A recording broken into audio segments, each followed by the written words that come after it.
There we go. Hi, I'm Shivan Sarna, and you cannot see me because I'm sharing my screen. So let's stop that for just a second. Hi, Shivan Sarna here, founder of SIBO SOS. It's an honor to have you. And we're going to be talking about a lot of answers to your burning SIBO questions and IMO questions. And the person that's going to be answering those questions with us today is Dr. Allison Siebecker. And hi, Dr. Siebecker. Hi, welcome everyone. Hello. Hello. Dr. Siebecker teaches adults in medical school, naturopathic medical school, about SIBO. She helped to co-found the SIBO Center, which doesn't exist like it used to. So don't be thinking, oh, I got to get over there. With Dr. Stephen Sandberg Lewis, she created the SIBO Pro course and has now taught thousands of students, not just in medical schools, but also through her professional course. If you're a pro and you want to get in on that, Clarissa can post that link for you. Also, she helped me with my book, Healing SIBO. She's working on her own book right now. That's why she's not seeing patients.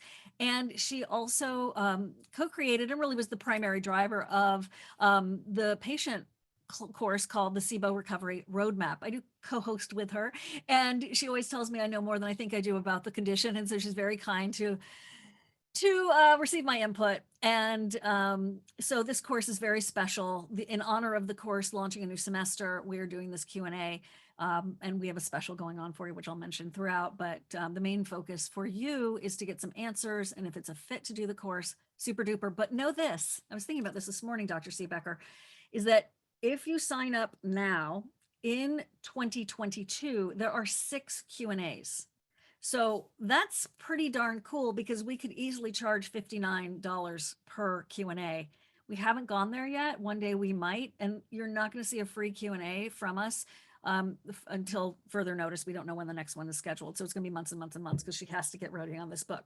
Not to give you any more anxiety, Allison, I'm just saying. Okay, so with that being said, now I'm going to go back to very quickly this one thing I want to show you, especially if you missed yesterday. I know we had hundreds and hundreds of people there yesterday. Thank you. You should have received your replay and handouts. If not, you'll get them again today later on. So sharing, here we go. That's Dr. Siebecker, who received her Lifetime Achievement Award. Yes, she's very young, but her peers as fellow naturopathic gastroenterologist specialists gave her an award for her knowledge, sharing her information, but also the advocacy that she has for other doctors of all ilks, from surgeons to GIs to, of course, naturopaths, and connecting all of them. I mean, just on and on. This is Healing SIBO. By the way, it's on sale on Amazon right now. I just saw that. This is Dr. Siebecker and I. When we were getting together to do the recordings, we did this course over many months in multiple locations. And remember that we do update the course, unlike most other courses out there. There we are. We were having a celebratory, yay, we did a great job recording today. And then we traveled together to conferences. It's just, hey, Angela Pfeiffer and Gary Stapleton and friends. I just wanted to point that out, that, you know, this is legit, and we're really glad that you're here. Now, a lot of people got help yesterday too. So if you stay until the end, you're getting the Dr. Siebecker's Quick Start Diet Guide. You're also receiving the antibiotic alternatives to rifaximin, which she went over meticulously yesterday. The SIBO Recovery Protocol, you may already have this one. And if you do click the link, once you get it, please give it a minute to download, because it is a very link intensive. And then we have the new cake and brownie recipe for you as well. So I think that's it. Oh, if you do sign up today, you're getting the cooking classes. You're also getting a happy hour, which is a brainstorming session with me. And there's the cake recipes. No guarantee your cake's going to look that good, but it will taste delicious. And then we'll talk more about this in a little bit. So let's get started with some questions. Okay. Woohoo! Okay, right. Thanks, Susanna. So Dr. Siebecker, Susanna, live and in person, is doing her SIBO breath test today during this session. I love it. Can she take it after having taken Tylenol and Sudafed last night? Yeah. Yeah. Okay. All right. There That's you go. fine. There you go, Susanna. What is the thick white coating on the tongue that you get on the elemental diet? Not everyone gets it, but I know some people do. I've been told that it's not thrush since you can scrape it off, although not completely. I've also gotten it on certain antimicrobial protocols. Is it candida? What can you do to cope and ultimately heal from this recurring discomfort? That last question, What can we do? Is that a separate question? So it's all about the white coat, but then the last question is something totally different, right? Let's handle the white coat first. No, she's basically saying, what can you do about it? Oh, okay. I don't know what it is. I'm in the same boat. Sometimes it does seem to be thrush. Sometimes it does. And other times not. People get that when they fast and in, various circumstances. I don't really know. What I usually recommend to people is to do a baking soda swish, like a teaspoon and a cup of baking soda. You can make it stronger, but that should be enough. Swish it around in the mouth and then spit it out like a mouth rinse. That often helps. And other than that, it just goes away when you finish the elemental diet. You can scrape it off. Sometimes the baking soda doesn't help, but baking soda does kill yeast. So that helps if it is thrush. So that's the best thing I know to do for it, and just finish the elemental diet and then it goes away. Okay. And for anyone who really is experiencing thrush and a candida resurgence, usually, then we do antifungals with the elemental diet. So it's just something to keep in your mind. If you're a person who has experienced yeast problems, you can take antifungals like nystatin or diflucan with the elemental diet. Dr. Siebecker, I also have heard of, and I've actually done this myself too, liquid diflucan, swish, swish. Oh, nice. I did not know about liquid diflucan. I mean, you can also take, open it. It was a liquid antifungal. I can't remember. Maybe it was nystatin. Well, yeah, because nystatin often comes in powder as well. Okay, usually it's a tablet, but many people compound it. Comes in a powder. You could open that capsule and swish with that as well. But no need to do that. Try the baking soda first. Right. You don't need to make it too complicated. And anyway, we've all been wondering what it is. And like I said, sometimes it's yeast, sometimes it isn't. And it goes away. Cool. Okay. Leaker Cow, comment on the use of probiotics in SIBO patients, spore probiotics as well. Now, this is a consistent question that Dr. Siebecker is posed with. Know that if you do sign up today for the SIBO Recovery Roadmap, you do receive the masterclass on probiotics from Dr. Michael Ruscio. So he sort of approaches it, probiotics for SIBO, I'm not going to say differently, but I would say in a complementary fashion. So if that's like, ooh, I know him. I love that book he wrote. Yeah, I really want to hear what he has to say about that. That's actually an excerpt from Dr. Siebecker's pro course that I begged her to put in the SIBO Recovery Roadmap patient course, and she graciously agreed. So that's if you pick it up today. Okay, Dr. Siebecker, thoughts on probiotics in SIBO patients, spore as well? So we have actually a lot of studies have been done on probiotics and SIBO. And what's really interesting is that most of those studies are positive. They show that it helps. And a lot of these studies are actually looking at probiotics in place of antimicrobials. Like, can the probiotics lower the test scores and get rid of SIBO? And many of these studies show positive results. Like, you could just use probiotics, but then, so one thing to consider is that a lot of times they're using commercially unavailable products of probiotics. Like, there's no place to buy what they used in the study. It's like, thanks a lot, right?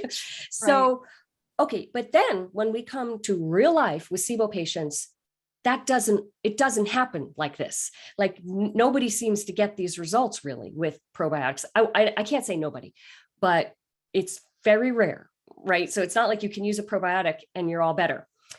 So we have this dichotomy between what the studies show us and what we see in SIBO patients in real life.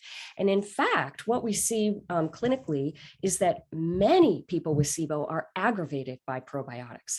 Something we have to think about first off right there is that many probiotics come with prebiotics in them. And the prebiotics are things like FOS, GOS, MOS. They're things like chicory, inulin, things like that. They're meant to feed the bacteria. And obviously feeding the bacteria then makes them make gas, and that makes symptoms. So this can trigger people. Prebiotics come in probiotics in two different levels. Sometimes they're just in the base ingredients, so small that they don't even have a milligram listing. That's fine because it's such a small amount. Because remember yesterday in the lecture, I was saying the carbohydrates we consume, portion size matters. So if it's just a little tiny bit, usually it doesn't bother people. But sometimes they come as a main ingredient with a milligram listing. And then that is more likely to bother someone. Not always, but more likely. So we have to factor that out. Like maybe people are reacting to probiotics because of the prebiotics in them. So let's take that out of the picture. I have certainly tried, and many of my colleagues have tried probiotics without any prebiotics in our SIBO patients, and they still bother them. And that's because of cross feeding. So that's because probiotics can make acids that then other bacteria turn into gas. So it can happen like that. So what all of this means is really it's down to the individual. Isn't it the answer that you most didn't want to hear from me? This is why I gave you the history behind it. You really just have to try different probiotics on yourself and see how it goes. And I really like the idea of using probiotics always, if you can tolerate them. I think it's a fine thing to try them before you begin your antimicrobial treatment or during your antimicrobial treatment. My personal preference is not to wait until you're all done treating and you're in your prevention phase and you're doing so good, and then to bring the probiotics in. Because in my experience with my patients, rocking the boat isn't so good. Once I get things good for them, I want to not mess with it, because sometimes we rock the boat too much. So get that handled before you're all done with your treatment. And which ones, honestly, it could be any of them. So I like that Dr. Ruscio puts 3 categories. He puts the lactobacillus and bifidus type. That's what most of us are familiar with. That's one category. Saccharomyces boulardii is another. That's a probiotic yeast. And then there's the spore probiotics. So you can try from any of them. But one point I like of his is if you've tried a whole bunch of lactobacillus bifidus and you just keep trying different ones and none of them are right, try to switch to a different type and see if that doesn't help you. Make sure you try all 3 types. Kind of like I was talking about yesterday in the lecture, try all the different types of antimicrobial treatments if you're having trouble, right? If something isn't working for SIBO, pharmaceutical, herbal antibiotics, those 2, and elemental diet. So there we go. Okay. Yes, it's totally, hey, Roshan, Dr. Singh, it's good to have you again. It is totally personalized. I will say that I go into the Facebook group, obviously, all the time, the SIBO SOS community, and there are people who are like, oh my gosh, I'm leaving you. I've done this probiotics and now I'm going to go live my life. I don't need to be in the SIBO support group anymore. Although we do love people who come back and give success stories and support. So it's individualized. And it's true, Shivan, I've heard those miracle stories. Right. I've had patients like that. It's just, if I look at the spectrum of SIBO patients, because all I've ever seen is I see SIBO patients every day. It's this many, Yeah, but it doesn't mean you shouldn't try it. Maybe you'll be the miracle. Just have realistic expectations. You might have to try different kinds, and don't let the SIBO panic hold you back or, keep you from, trying. A favor, and I'm so sorry I didn't say this earlier, please do not use the chat during the questions and answers unless you have a technical issue. It is way too much to manage and it's very distracting. So I will say, however, we do have a clarification question. Are you saying to do probiotics after treatment? Because what I heard was you just say like, don't do it right after treatment. So let's clarify that. That is exactly right. What I said is do them before your antimicrobial treatment or during your antimicrobial treatment. Yep. I don't like to wait until after. Good. Because the reason why is I don't like to rock the boat. I want to get the probiotics in there when things are still messy because I don't want to rock the boat when I've got someone perfectly all the way better. See, so I just want to say, this is opposite of how most people are taught in naturopathic school and really across the board functional medicine. We're taught you do all your killing stuff. And then when that's all done, then you bring in the probiotics. I don't recommend that in SIBO simply because we're rocking the boat when they're in good shape, and that often doesn't work very well. And remember, so I'm a huge fan of probiotics. For those of you who know me, you know that. And I had to experiment for a really long time. And I want to get to more questions. So I won't spend any more time on this, but just remember the slide yesterday about what Dr. Siebecker showed you about what Dr. Pimentel said that blew our minds. So be sure to watch yesterday's presentation if you have not yet. Thank you. I love you. Goodbye. Okay, Elizabeth, can wearing tight abdominal compression garments trigger SIBO? absent other conditions? And if so, what should be done in addition to standard treatments to resolve underlying causes? So I have no prior GI issues, wore tight abdominal Spanx for 2 weeks while eating a lot of beans and cauliflower, then got severe SIBO with constipation, 178 hydrogen, 11 methane. Finished first round of rifaximin and neomycin, waiting for breath test results. Yay. Wait, go back to what Yep. the test result was. Or maybe I can just start with the first part of the question. Yeah, go. Sure. Okay, Sure. that is so fascinating. I mean, if there was really nothing else going on, I think that the thinking here is that potentially the compression garments caused a partial obstruction, actually compressed the small intestine enough to occlude, the tube down to something quite narrow. Absolutely fascinating thought. I don't know. I've never heard of a case like this before. There's no studies on it, but I do think it is theoretically possible. And I am so sorry if that is true, that that's what happened. I don't know, but I think it is potentially theoretically possible. Okay, so now go on. Okay, so remember, this isn't medical advice and substitution for working with a professional practitioner in a doctor's appointment, but we're just giving you brainstorming ideas here to work with them or, apply intelligently, please. Thank you. Amen. Okay. So, her SIBO test was 178 hydrogen and 11 methane. 178. Sorry, 178 hydrogen. Okay, and what? And 11 methane. Methane, sorry. Okay. Finished first round of rifaximin and neomycin. Waiting for breath test results, but still very bloated, even with SIBO specific diet. So don't think it was successful. What do you recommend? And next, and is that the right thinking? Should we be thinking, I don't think the diet was successful because I'm still bloated? Well, I think she's thinking that the antimicrobials weren't successful. So that's sort of the way I heard it, because right. So that's what I'm hearing is right. It probably hasn't lowered gas enough. You were at 178 hydrogen. It would be a miracle of all miracles if 1-2 week course of antibiotics would reduce that to negative. I have never seen that happen. As I discussed yesterday, we usually need multiple successive treatment rounds to get high gas down. That is a gas I would qualify as severe.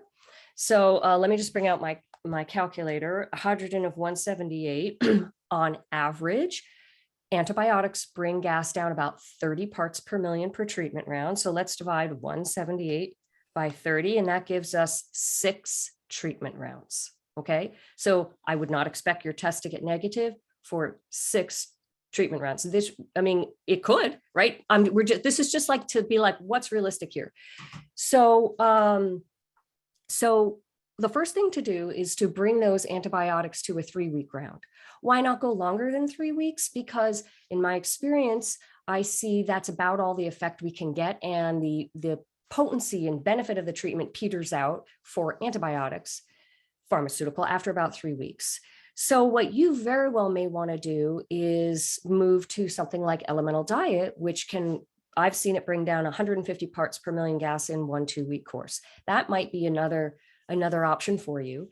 You don't have your retest yet. When she said she's waiting for the test, I'm hoping that's a retest and she has an initial test so that you can see how far the gas came down. Now, I have seen antibiotics, pharmaceutical, bring down gas by 70 parts per million. That's the most I've ever seen.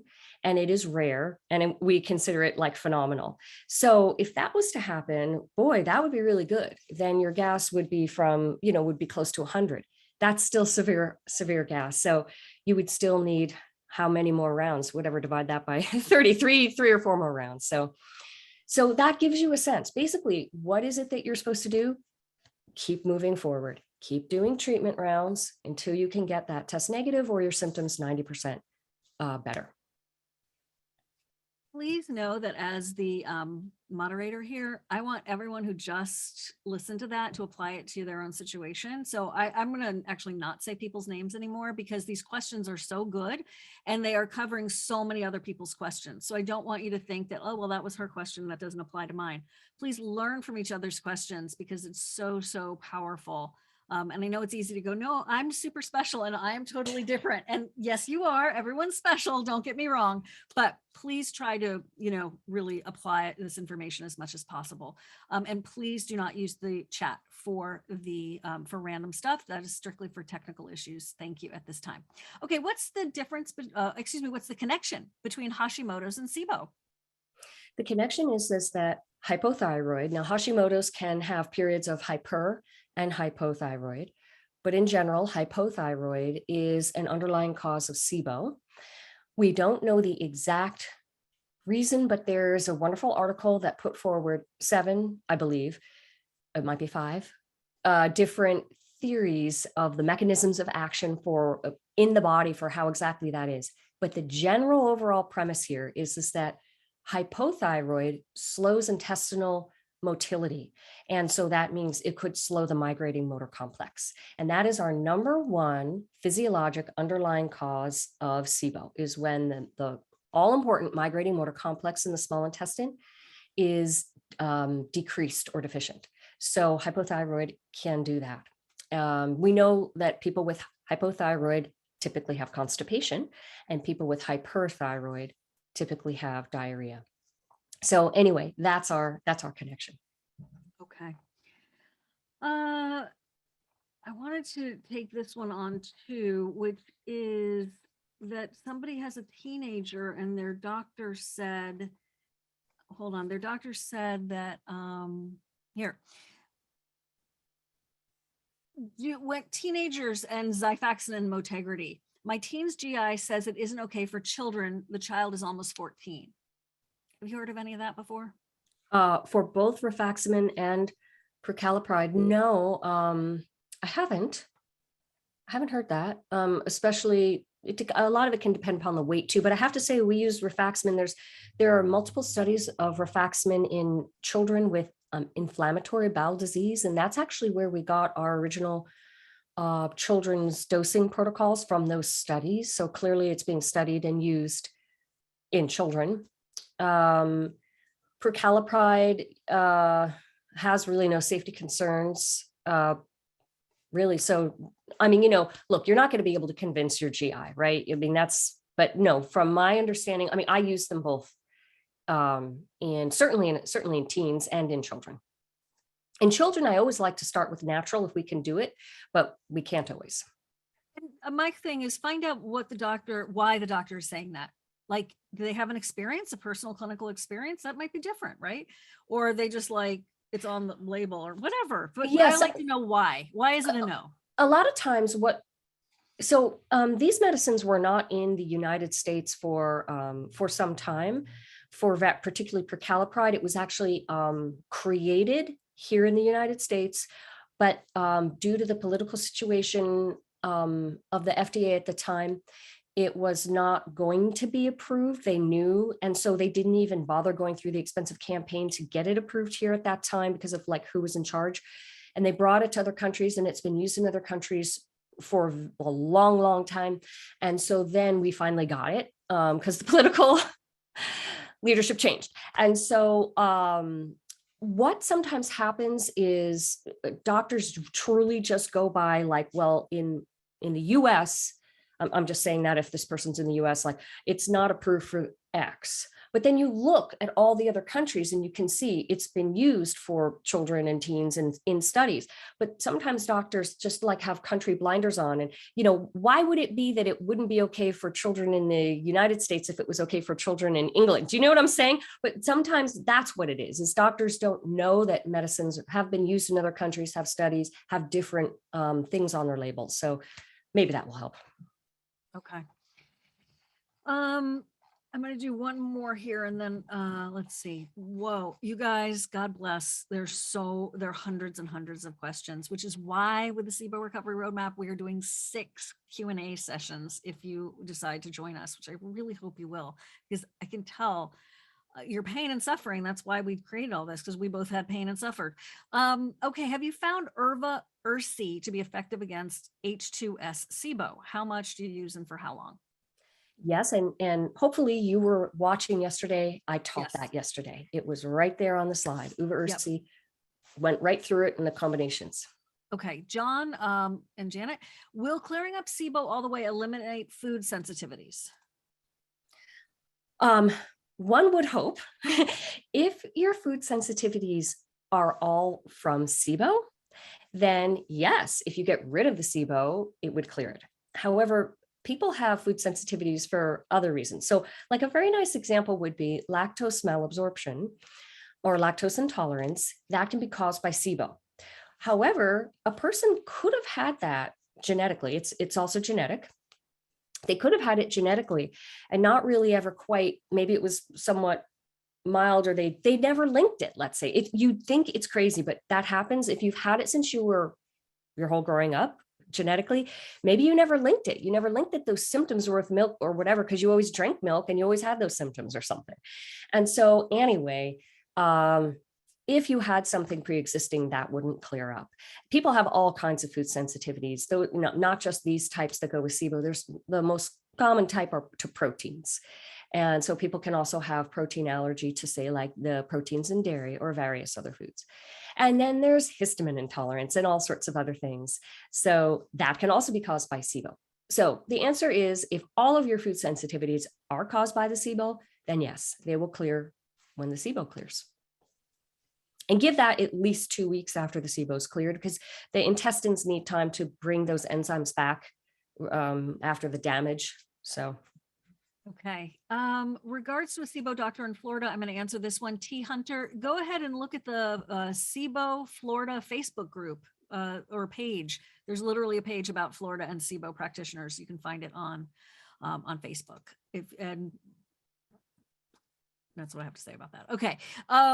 Aaliyah, I have heard that the breath test for SIBO is only 50% accurate. Especially can give a false negative. Is this true? And if so, why do you use the breath test? Like, who are you hearing this from? This is making me crazy. Sorry. Or are they breath tests for SIBO with different accuracy? How do I access accurate tests? Thank you. Goodbye. Oh, it's so difficult. Funny. So the Not breath funny. tests have had a lot of controversy through the years. So I think it's reasonable that she's hearing that, because that was what was sort of in the population of doctors. Yes. Dr. Pimentel has worked very hard to answer those questions and settle those concerns with research. The problem is a lot of time research doesn't spread out to the general population for like 10 years after it's done, right?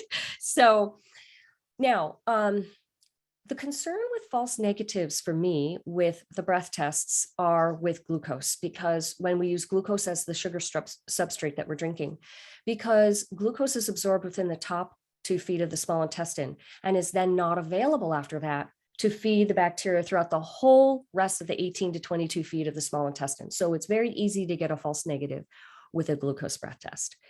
When the overgrowth is right there at the top of the small intestine, which is not that common, well, then glucose can diagnose it. So let's put that out of the way. Now, the lactulose breath test is what we've mostly used. And the reason people said that it was controversial or that it didn't give good results is because it didn't compare well to the culture test. The culture test is when you put a tube down into the small intestine, grab out some of the fluid and bacteria there, bring it back out and see what grows, culture it, see what grows. That test has a lot of problems with it. And we've always known that. So as a gold standard, it wasn't very gold. It's not a very good gold standard. So what Dr. Pimentel did is he tried to fix the problems with the culture test. And he actually developed 2 new technologies to improve the way they did that culture test, the gold standard. Once he did that, and he published this about 3 years ago now, 2-3 years ago. Now the lactulose breath test and the culture test lined up perfectly. So the problem was never with the lactulose breath test, it was with the gold standard. So he fixed that. He also did a 3-way comparison study where he used DNA testing, which is even more accurate, and all 3 lined up perfectly. So based on the studies, there should be no more concern about the accuracy and validity of lactulose breath testing. However, many people don't know about those studies. So where can you get an accurate test? I have a list of breath testing companies on my website. I also go over it in the course extensively, and you can just get a lactulose breath test. You can also watch the interview that I referenced yesterday that you all should have received if you're on our mailing list with Dr. Horolak that we did. He also really recommends fructose breath testing. Fructose, the benefit there for SIBO is patients can order it themselves because lactulose is a prescription in the US, but fructose is not. Now, other countries, you might have access to any and all of these tests. So that is a great option if you want to order your own test, but you can also order your own lactulose breath test. I mentioned that yesterday. Clarissa, maybe you can put the direct labs. You can get this through direct labs. So you can maybe put that. Yes, she's doing it.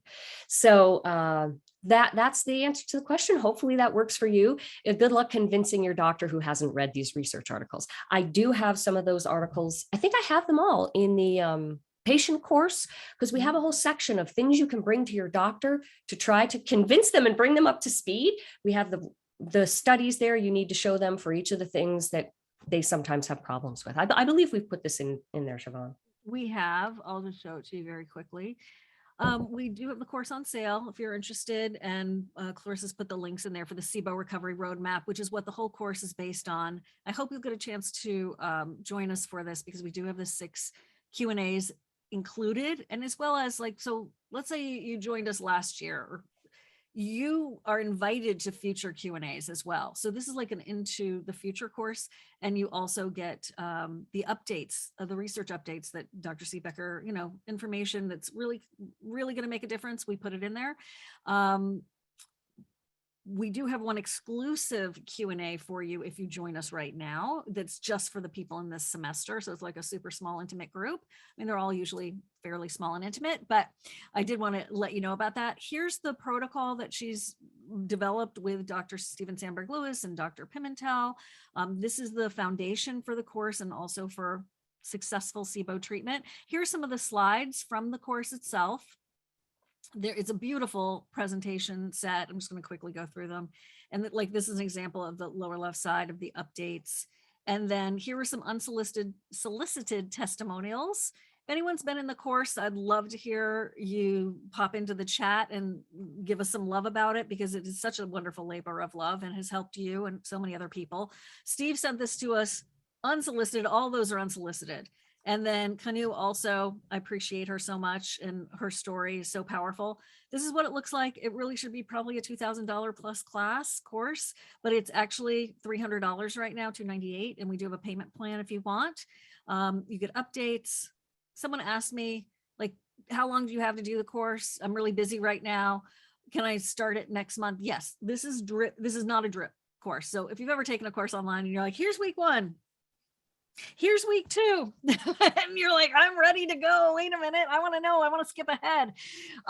We don't like that personally for our learning styles. And so we wanted to make sure that everyone had access to all the material right away. It can be overloading and overwhelming. And I understand why other people drip their stuff out, but we wanted to give it to you because we realize people are in different places.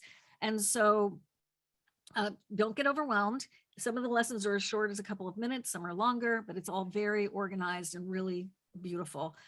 So you are also getting searchable, professionally made transcripts, tons of studies to take to your doctors, SIBO Essentials, which is our very popular $38 class that we've included. A lot of people have bought that class in the past. We wanted to include it here, and that's a great place to start if you're just getting started.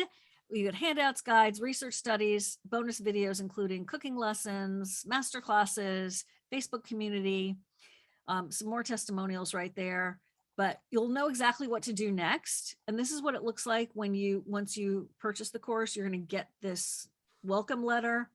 You're also going to get a list of those proven steps. This is just some of them, some of the lessons.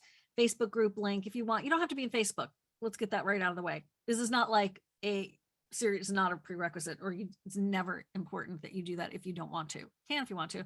And then this is what the login looks like.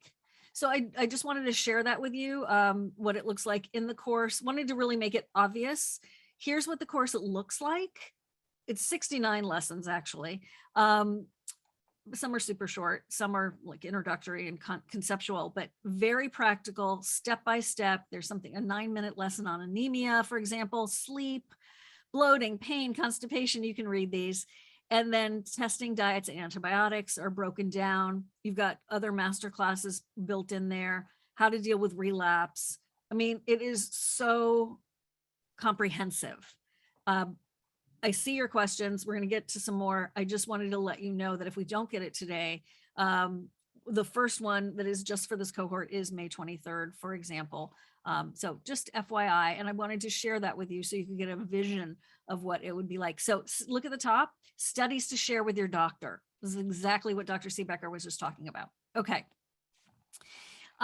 So what about Manuka honey, Dr. Siebecker? People talk about that all the time. How is that for people with SIBO?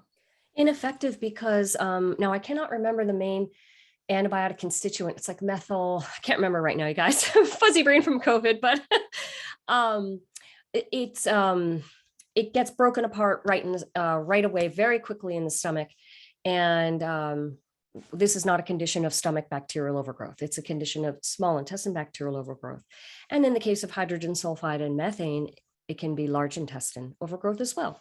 So it doesn't get down where it needs to go.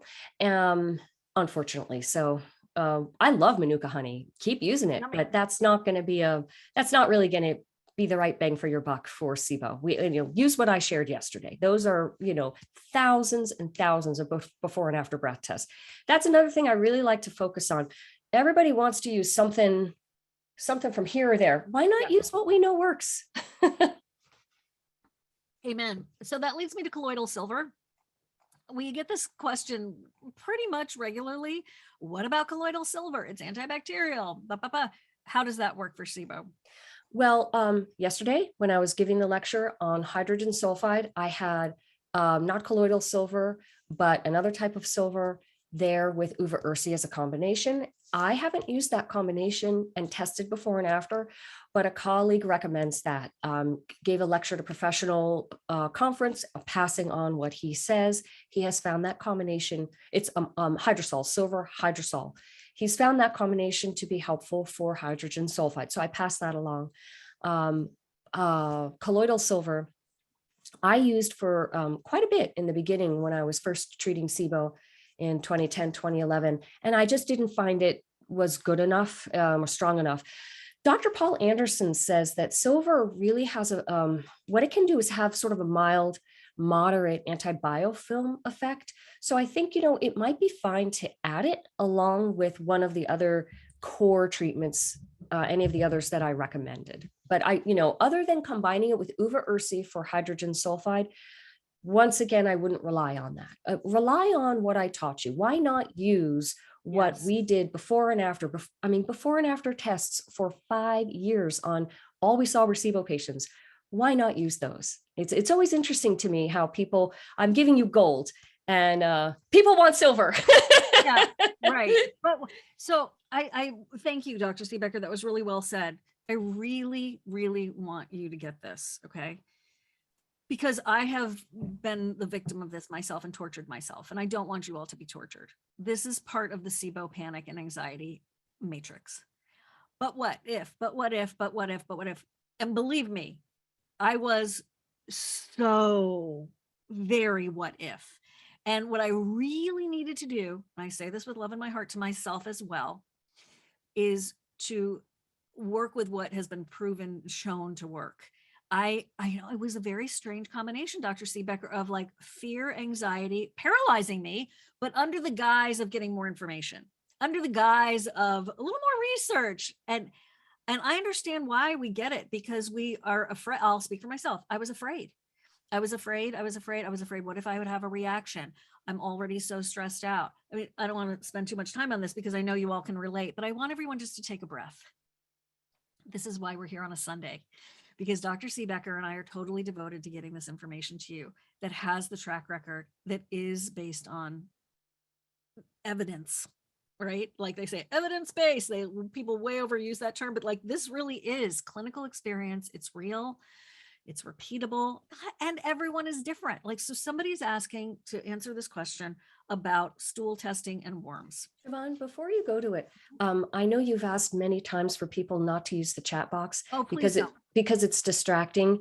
Yep. We have people write in and tell us that it distracts them, and it's distracting me. Can people not use the Okay. chat box and just Thank put your questions in the Q&A? Thank you. Except Eugene Marie Haney, who were saying nice things about us and that we're impressive. I'm just kidding. I'm just kidding. I'm just kidding. I'm only reiterating what Shivan's guidelines are, is that we have a lot of people ask, please don't chat in the chat box. I know it's unusual in Zoom too, because like it's the Wild West, but it really does help us. So thank you very much. Okay. Thank you, Dr. Siebecker. You cannot turn the chat off in webinars. We know what you're saying. In meetings you can, but in webinars you can't. All right.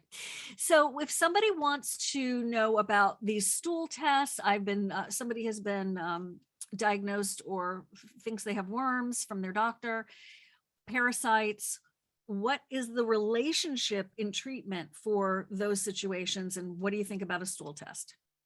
Well, I love stool tests. And I think, if I could have my perfect way, when we're suspecting SIBO, we would do a breath test and we would do a stool test, because then we can get a sense of what's going on in the small intestine from the breath test, as well as the large intestine if you go for 3 hours on your breath test. And then the stool test really lets us know what's happening in the large intestine as best they can. We all know stool tests often miss things, and that's just the nature of the tests. But if they find something, they find it. So I think that's a great thing to do. Parasites, whether it's worms or other types of parasites, are common anyway, especially with people with digestive symptoms. They're common in the population. Many people have both parasites and SIBO. We can treat them at the same time. We could treat them at different times. No one way is correct, but you have to treat them both. And also, parasites could be a cause of SIBO. So very important to treat parasites. Very, very important to find them and treat them. Martin, hi, thanks for organizing the session. You're welcome, Martin. Very grateful. I have IMO and I'm pretty sure I have hydrogen sulfide SIBO. For the antibiotic treatment, is this a possible combination? Rifaximin, neomycin, and bismuth. I read bismuth has to be taken for a longer time, like a month to 6 weeks. Do I start with bismuth alone for 2 weeks and then 2 weeks on rifaximin, neomycin, and bismuth? Is bismuth subgallate also okay? Am I saying that right? I don't think we have bismuth subnitrate here. Yes, this combination would be perfect for if you have hydrogen sulfide and methane. Excellent combination. The bismuth being taken ahead of time comes from Dr. Paul Anderson's lectures on, the products he's created, bismuthiol products for antibiofilm treatment. We can use those products to supply bismuth for hydrogen sulfide. The benefit is that they're at a lower dose than when bismuth is not in a thiol complex, what has been studied to work for hydrogen sulfide. So that's a benefit when we use the bismuth thiol complex, which I taught about yesterday. So when you're using it for an antibiofilm effect, that's when Dr. Anderson likes you to have a longer time. Give that a chance to start to dissolve and break apart the biofilms. Then that releases or exposes the bacteria and archaea to then the medicine. And so then that's when you do the medicine, the rifaximin and the neomycin come in, and then they can have a better effect. So that's a great way to do it. And you can do it just like you said, start it, go on for a month, and then you can bring in your rifaximin and neomycin. Now, the other thing you can do is watch your own symptoms and see if all of a sudden you begin to have a worsening.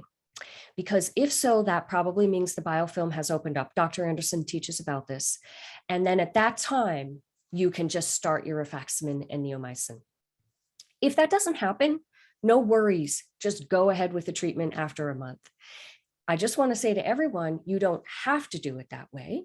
You can just do bismuth, rifaximin, and neomycin all together for 2 weeks. And that is also effective. So, you don't have to do it that way. Dr. Siebecker? Oh, and the gallate, I am not familiar with that form. I know bismuth salicylate, that is Pepto-Bismol combined with aspirin, bismuth citrate and bismuth subnitrate. I can't imagine there'd be any problem. It sort of doesn't really, I don't think it really matters, just as long as you get the bismuth. Okay. I have like 3 things going on in my head. Cash is asking, I'm taking the Trio Smart breath test today. I didn't start the 24-hour specific diet until yesterday at 4 p.m. So wanted to ensure it was all right to wait to do my testing until 4 p.m. today. That's perfect. Yeah. No problem, Cash. Okay, glad we were able to help you with that. The IBS Smart test, which is the blood test Dr. Pimentel created for testing to see if you have the antibodies and ultimately post-infectious IBS, which is SIBO. From food poisoning, SIBO from food poisoning. Food poisoning, thank you. If they had food poisoning 5, 10, 20 years ago, would this test still help to give them information? Yeah, I don't know the answer on that. I've really wanted to know that. I don't think Dr. Pimentel and Dr. Rezai have done studies on that to definitively let us know an answer if that would be true or not.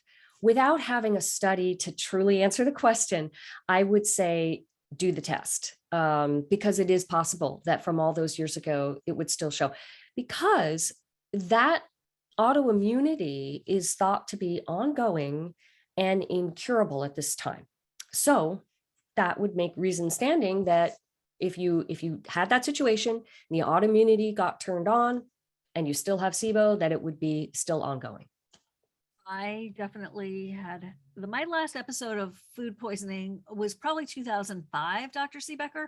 And I did take the test after 2005 and it was positive, but I think you took that test in like 2019. Something like that. So that is a long time. That's a long time. That's a long time. And it was positive. Yeah. Yeah. So, okay. Such a valuable test, by the way. I mean, that's another one that if we could just run that if I could just have my perfect array of tests that everyone could get with no trouble, stool test, breath test, and then the IBS Smart test, because the reason why is that lets us know if the cause of the SIBO was food poisoning or not. And also indirectly, if the test is positive, then it lets us know the migrating motor complex isn't working, because that is the mechanism that whereby that test would be positive. So it's really helpful. And we know the physiologic underlying cause, we know the worldly cause, and then we know you're absolutely going to need prokinetics. And it's sort of like okay, I know what the heck's going on now. This is what we talked about yesterday about the relief of getting a diagnosis and how odd and wonderful that is. So one point, you still need the breath test because we need to see how high the gas is and which gases are positive to choose our treatment. Perfect. And Patricia is pulling a tie-in together question here. Following a functional medicine doctor suspects SIBO and or parasites, which is terrific because they both have the same symptoms. That's wonderful. She wants to do a GI mapping stool test. Can SIBO be diagnosed through this test? No, SIBO cannot. I covered this yesterday too. So I'm only saying that. So go back, and a lot of your questions have been answered in the lecture, and it's all so much information. Go back and watch it. I do that. I watch lectures again. I watch them often 3 times through because there's so much to learn from my colleagues.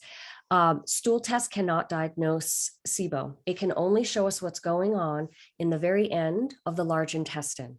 So it's not the diagnostic test. It hasn't been validated or approved for that. The breath test is what we need. And 3 hours best, 3-hour breath test. However, GI map is excellent, and you should definitely get that test. As I was just saying, a breath test and a stool test together give you small intestine, large intestine, best combination. Krista, how to manage SIBO with eating disorder recovery? To heal from an eating disorder, we cannot do any sort of restricted diet, including low FODMAP or anything like that. It is too triggering for relapse. We need to welcome all foods and eat all foods, even the ones that will trigger SIBO. How do you manage that? What does the research and evidence say about trying to treat SIBO with someone who's also recovering from eating disorders to prevent relapse? What are your main foods or spices to avoid? Well, there's so many questions in there. I may need you to go over all those different questions again. One thing is that we do see a pattern in a history of eating disorders associated with SIBO. We think that we think that it could be certain circumstances with anorexia can damage the migrating motor complex. So, but I just want to say we see a link with that being a causal relationship. Many people who have had eating disorders do go on restricted diets, SIBO diets, and discuss in support groups their triggering or non-triggering. I guess I just wanted to say that to let you know it isn't across the board. You are not allowed. It would be for each individual. And I think it's going to be an issue for a lot of people. So you can do things like this. Instead of having brown rice, have white rice. If that's too triggering, then you can't do it. But, you know, things where just the overall fiber supply and carbohydrate supply is ever so slightly reduced while still eating rice, things like that. If that's too triggering and you can't do any kind of diet, then any kind of diet modifications.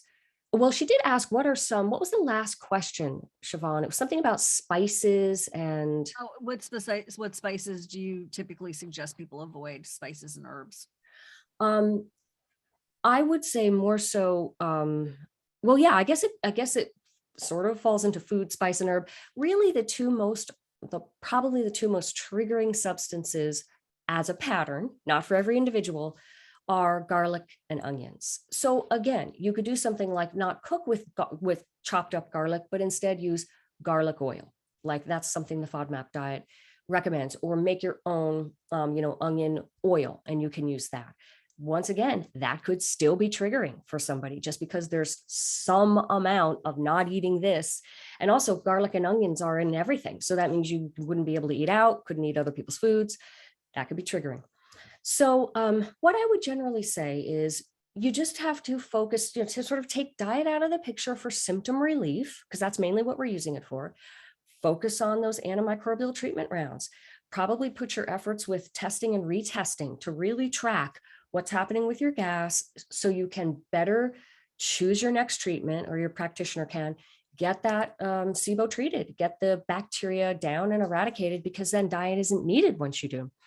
And for symptoms along the way, depending upon how high your gas is and how long this is going to take, use the various supplements that we have. We go over them extensively in the SIBO Recovery Roadmap course, all the supplements you can use for each and every symptom and how to use those supplements. So that's what you're going to have to do, supplements for symptomatic relief while you're working with your antimicrobials to get your test negative. Very difficult circumstance for people with eating disorders. A lot of people, like I said, have used these diets and have support groups around them with these issues.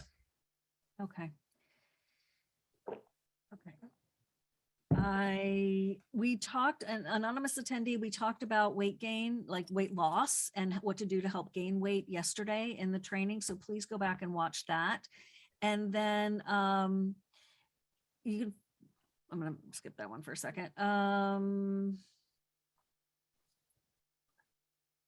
Vicky, I've been diagnosed with methane dominant SIBO with a constipation that's really my only symptom. At times, I get some bloating with occasional discomfort. I was told not to eat raw veggies, but to cook them. What are your thoughts on this? Oh, yes. There's so much more to it. It's one of the best recommendations, is one of the quickest and easiest recommendations for food and SIBO is to not eat raw vegetables. Raw fruit is often okay, but it's even better if it's cooked. So that is a really good suggestion. You'll notice that handout that we gave yesterday, and we're going to give again today, my quick start diet, that recommendation is right in there. So that's because that's one of the quickest things you can do. So many people eat a big raw salad every day for their lunch, and just switching from that to something that's cooked can bring symptoms down really noticeably. Another thing a lot of people do is they make a raw vegetable, like raw green smoothie with raw vegetables, kind of like in a Vitamix or something like that, is a powerful blender. Many people do that, normally very healthy. What you can do if you have SIBO is just take those same ingredients, the same greens you're going to put in there, and just steam them a bit or cook them a little bit, soften them first, cook them first, then put them in your blender. Again, you could see symptoms just drop right down. Amazing. Yep. Okay, some of these are repeats, so I want to, hey, Clarissa, do we have Amber's question? Can you just tell me where to find that? My love, let me see, because we are at an hour in, we do have another hour to go. So hang in there with me, and please don't put your questions in the chat. Thank you. Okay, we're looking. Okay. Aisha, how should those with SIBO address oral and dental procedures? I've been told I need to get a root canal and or crown, have been stalling since I don't want to have any procedures or any dental materials used that could exacerbate my SIBO now and in the future. Is there any value in mapping the oral microbiome? I'd love to be able to address halitosis and the white coating on the tongue. You know, this is one of my obsessions, Dr. Well, Siebecker. Shivan, I want you to answer this question because Okay. Shivan has done a whole dental summit and has focused on this. So what do you say to all this? Okay, so what I say is, Aisha, so there has been microbes that are found in the small intestine, also found in the oral microbiome. I asked Dr. Pimentel about this, and he said that they could not connect them at this time. Okay, it just makes sense. It's a big long tube, right? It's about that overgrowth, remember? So we all have that E. coli and the Klebsiella typically in the small intestine, but it's when they get overgrown. That's the name of the condition. Okay, that being said, go check out the Dental Health Connection Summit. No one really has connected SIBO to root canals, etc. I, definitely want you to look at the Chinese tooth chart to see which tooth you're having a problem with. Is it associated with the small intestine? I think it might be tooth 15. I'm not sure. So there are some connections, but what I found in my learnings of all of this is get the mouth cleaned up. You get the mouth cleaned up, the rest of the body often follows. So Shivan, are you saying what I'm saying is don't be afraid of it. Don't wait to get these dental procedures. Go ahead and do them because that could actually help potentially with the GI. It helps everything. Yeah. It helps everything. Yeah, exactly. So I know it helps everything. And I've had so much work done, and won't turn that into this whole conversation, but like literally the health improvement that I had from getting my mouth tidied up with the cavitations that I had and stuff, absolutely have helped. There's no doubt about it. Okay. Let's see. How do I treat recurring SIBO due to not having an ileocecal valve? We talked about that yesterday, right, Dr. Siebecker? We did. We did. Just want to confirm that. And elemental diet. Lots of questions about the elemental diet. When it comes to the elemental diet, do you know of a source in the UK? How can people find it in the UK? Do you have any ideas on that? I haven't specifically looked to see, but my understanding is that Vivinex Plus, which is made by Nestle, is international. I mean, I think their headquarters are in Switzerland, so I can't imagine it wouldn't be in the UK. This is the formula that Dr. Pimentel did the study on for SIBO with Vivinex Plus. Other names. I would just imagine. Usually, you get these things online. I don't know if my FULLSCRIPT dispensary ships internationally. I don't think they do. Okay. So other names you could look at are Neocate Junior. We use Neocate Junior. That one is actually flavored, whereas Vivinex Plus is not. So I really like Neocate Junior. Use that with a lot of patients. I really think that these are, I think that's by Nestle too, not positive, but they should be available. And then my homemade recipe is in the course. And you can just create that yourself, and you can buy the ingredients for that from various vitamin shops. And then there's things like Physicians Elemental Diet. I don't know if that's available in UK. Elemental Heal Wave Free. There's Elemental. A lot of vitamin companies have now been making these. Doing the homemade is not a bad idea. Okay, Amber, I've had hydrogen and methane for 7 years on and off. She's in the UK, in London. SIBO comes back unless I eat just meat and fish or a few raw veg and fruits. So that's mainly just a little background on that. She's thinking maybe hydrogen sulfide, but they don't have that test in the UK yet. Hydrogen is currently, so she's had a recent test, 150. Rifaximin no longer works for me.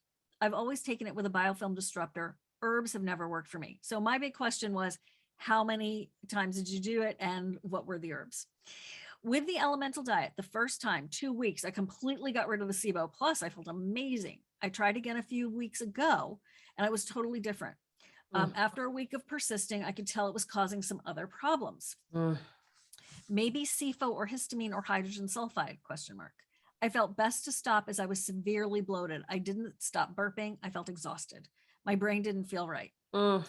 I was extremely depressed. It was not, she's saying it was definitely not die off or a problem without food. So I get it that it wasn't a problem with food. Without food, you were getting nourishment, but it kind of sounds like die off to me. I'm not a doctor. What do you think about that? And then I have a second part. Well, I mean, if she's thinking yeast, that's a very different set of symptoms than die off. Die off is really kind of particular. It's a detox-ish type reaction. It's quite noticeable. So I would say she probably knows the difference. And that, and that something else might've been going on. I do want to just say that we have had a good amount of experience now with elemental diet for hydrogen sulfide, meaning it's tested positive on the TrioSmart test, and elemental diet got rid of it. So I'm not thinking that's the issue. I think it would be more maybe yeast. Okay. Could MCAS and histamines cause these symptoms? And do we know, did she say what the symptoms were? Burping, bloating, brain didn't feel right, exhaustion. Yeah. So though, I'm sorry, those are the symptoms. Yes. Sorry, Shivan. Those symptoms can be die off. I apologize. I thought maybe there were other symptoms. Yes, those symptoms absolutely can be die off. They can be histamine. They can be MCAS. And it's interesting that I'm assuming it's the very same elemental diet she used before that was, tolerated. So it's not likely to think that the ingredients are now not right for her. Right. Right. So, right. And the other interesting thing is that since it worked previously, obviously there's some kind of underlying cause where, you have recurrent SIBO. We don't know what that is. Oh, I mean, for sure. Are you on a prokinetic? Were you on a prokinetic between when you had your great result from the elemental diet to this one? Hope so. But since it was fully gone and I'm assuming everything was good, that does make me think more of something else that's coming into the picture here to cause new symptoms. So now what was the next part of the question? It's on percalipride, just Okay. FYI. Okay. Could histamine, yeah, we did that. I can't get bismuth compound. I started taking bismuth PeptoGuard and it caused diarrhea. Oh, how interesting. Usually that stops diarrhea. And it's a very toxic feeling. Could bismuth cause that depressed toxic feeling with die-off? I didn't feel like it was die-off, but those symptoms could be die-off. We've established that. But have you ever heard of anyone feeling like super depressed? I mean, that's a die-off feeling too. Oh God, yeah. It's classic actually for die-off. But no, if you got a sense of toxicity from bismuth, then there can be bismuth toxicity. It usually takes quite a long time and a large amount, like more than 6 months to reach that. But maybe there's something going on within you that, that just wasn't a good match. So what, Shivan? No, I'm just laughing. Do not keep repeating the same questions to me. I read them the first time, you guys. I love you. Okay, I can't take priority 1. It has ALA in it. I can't take it. With my low levels of mercury, it distributes it. Can I take bismuth subgallate? Devrom brand has one. Right. I mean, I answered that earlier. So yeah. And silver hydrosol, which brand of this, please? I know you don't know all the brands. No, I don't know what brand. Cleared E. coli, Klebsiella. So I don't know what that means. When Amber, you say you've cleared it, I don't know if we got you my email, waiting results on mold test, but mold unlikely.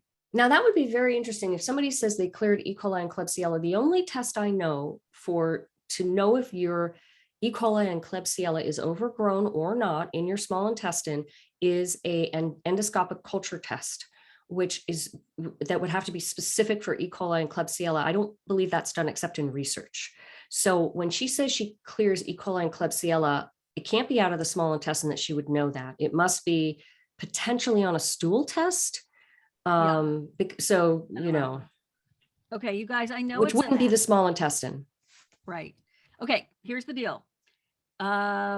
It's an hour and 7 minutes in. We are extending it to 2 hours. I know the paperwork said it was an hour, so I know some of you have other things to do. So I'm going to ask Clarissa to put the link in for the goodies. If you stayed until the end, I want to honor that if it was written down that it was an hour. So please put it in there. And I do have a bonus for those of you who sign up within the next hour. Yeah, like I'm really getting you in there right now in the next hour. If you want to do this course, this was not planned. Okay. So please write it down, Clarissa, for me. And that is to add the masterclass on biofilms by Dr. Ilana Gurvich, which is Wow, Shivan. What? Wow. I know, it's good. I see so many questions about this, and I really want, if you guys are on the fence in the next hour, if you do decide to sign up, that is a bonus for you. So Dr. Ilana Gurvich is an amazing practitioner. You've known her from the summits and all that. And she has a beautiful masterclass on the rabbit hole she went down the rabbit hole of, which was biofilms recently. What do you think about that, Dr. Siebecker? That's pretty nice. I think it's amazing. And also, I think we're done with those were all Amber questions, right? I just wanted to say, I didn't get a chance to express, and I often don't say this, but I feel so sorry. I just want to express my concern when people are having difficult circumstances, and it's like they're reacting to what they're taking. This is common, and I just want to say my heart goes out to you, and I hope that you can feel better. And for anyone who's struggling with that, I know how tricky this can be. It can be tricky. Yes, if you signed up yesterday, I'm going to give you that biofilms class too, of course. Yes, I'm not going to punish you because you signed up yesterday. But that is just for this semester, because other people in other semesters got different goodies. Okay, thank you, of course, Elizabeth. All righty. So Clarissa, can you pop that in can you find a link for that biofilm class so I can just show it to everybody? And then you can pop the link in my personal chat, Clarissa, and then just pop the sign up sheet for the course in there. And I know I'm making it a lot of a to-do list and the handouts and everything. Okay. So in case you have to go. All right. But know that you will get a recording of this if if you're here and you registered, and that you can watch it later. All right. I think I got Amber. I think I got you. Thanks so much, Dr. Siebecker. I worked with you over Skype in 2016. Hugs. Oh, wow. Okay. So sorry you're still struggling with it. Oh, the worst. It really sucks. Let's talk about 24-hour homemade yogurt. Is it okay for SIBO diets? Oh gosh, yeah. Of course, you would need to know whether you can tolerate dairy, like dairy protein. But yes, it's highly recommended. It's highly recommended on the specific carbohydrate diet. 24-hour homemade yogurt. The idea with that is that you're fermenting it long enough so that all of the lactose is broken apart. And so then it makes your yogurt lactose free. And then it also makes there be more probiotics in it, more of the good bacteria. They grow more. If you go past 24 hours, they actually start to kill some of the probiotics because it just becomes so acidic. They can't live in that medium. So, but anyway, 24-hour yogurt is the classic specific carbohydrate diet recommendation. It's fantastic. I often recommend making it with half and half. And my personal recipe is to make it with for people with SIBO, because so many of them are underweight, half and half, and also yogurt may as the starter. That just makes a delicious recipe. Yeah, it is. It's yummy. Oh my gosh. Dr. Ilana Gurvich made me my first batch of 24-hour yogurt, and I carried it on an airplane home with me because it was so precious. I was just like eating it the whole. I mean, I can't remember how I pulled that one off, because I was really like putting it in small containers. It was a whole thing. It was so good. Oh my gosh. My mouth is watering, Allison. Okay. I need it now. I'm going to go make some today. Okay. We did that one. We did that. It's okay. I'm sorry. I'm going to Lori, hang in there. We need to probably do like a cheerleading session for you guys. We know this is hard. That's what these sessions are for, is of course information, but also just to say, hang in there, keep going. There are answers. There really are. So I just want to let you know that. So about we got Hazel here. Wait a minute, I keep losing them. Okay. What sort of protein would you recommend for vegetarians or vegans following the SIBO diet? I don't eat meat or fish, and I'm moving towards a plant-based for animal welfare and environmental reasons. I usually eat tofu and tempeh. Can't you have eggs also? That would be very helpful, if so. Mhm. Mhm. And then other than that, well, Shivan was very excited one time when I told her that, believe it or not, potatoes actually have complete protein. I never learned that when I was studying nutrition. They actually have complete protein in them. So that's nice to know. It's not like your source of protein, but that's good to know. And then, you'll probably have to use various protein powders, and it really doesn't matter because you have to find what's tolerated for you. So, Right. Right. About the diet, I'm going to add this in there because we just talked about yogurt. Kelly's just diagnosed day 3 of Xifaxan. Woohoo! Good luck. I do not drink milk. Okay. What would you suggest? Did someone tell you to drink milk, Kelly? That's just like, I'm trying to figure out where the question is coming from. What would you suggest? Oat milk, almond milk. Your book is arriving today. Yay. I talk about this, I think, in the book too. A lot of sides on SIBO SOS. I don't know what that means. Eat regular or start diet while on Xifaxan. So this is a 2-part. What I know Dr. Siebecker just turned me on to this awesome oat milk. oh yeah. Well, the first thing to say though is whatever kind of alternative milk you're going to look at, when SIBO is really bad, a lot of times people can't tolerate any of the plant-based milks. So don't be surprised if that happens. You might need to get through some of your antimicrobial rounds before your diet can be expanded. But I did happen to find one oat milk that many oat milks I didn't tolerate, but this one I did. It was by Elmhurst. I have no financial arrangement with them. I just found this one. It's very simple. It just has oats, salt, and water. And they have an unsweetened version, which I like. So, and Shivan, so are you tolerating it? Do you like this one? Yeah, I like it. I like it a lot. And Yeah, then David's doing Simply Almond right now, which is a very simple almond milk as well. You want to stay away from I those mean, gummies. one of the classic things is you want to look for if you're having a lot of reactions to foods, you want to look for the alternative milks or plant milks without the thickeners, without the guar gums and the carrageenans and all that. So that can be hard to find when it's just very simple ingredients. So really, you're just going to have to try them. I mean, I had to try something like 6 different oat milks before I found one that didn't bloat me. So Yeah, this is that experimental stuff again.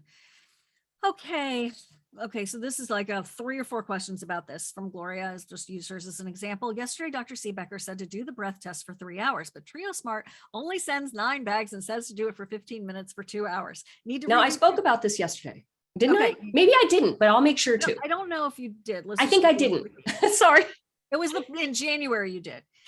You know what it was that I was speaking to someone else later, and then I covered it. So let me cover this. Okay. How do I do this situation for 3 hours? And then there's also someone whose doctor is saying, 15 minutes. You have reached out to the lab and you have your own way of doing it. Yeah. So if you instead of taking it every 15 minutes, the breath samples, if you take it every 20 minutes, that'll get you to 2 hours and 40 minutes.